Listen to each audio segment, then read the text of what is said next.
care of the cord. Assemble all equipment needed to save time, effort, and energy. Drop refined alcohol to the baby's umbilicus to soften, and dried blood can easily remove discharges. Soak the cotton pledget or cotton buds with refined alcohol. Clean the umbilicus with cotton pledget or cotton buds to remove debris.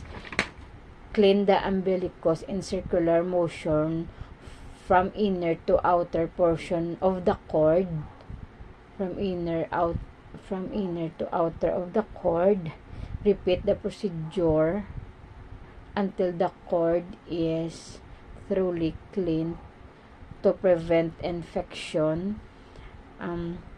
Drop refined alcohol to the baby's umbilicus to avoid dripping of solution to the genitalia to circumcision area to create discomfort to the baby.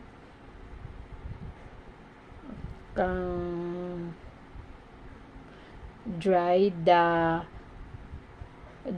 umbilicus by open dressing, facilitating and healing of the cord. Remove cord clamp after 48 hours.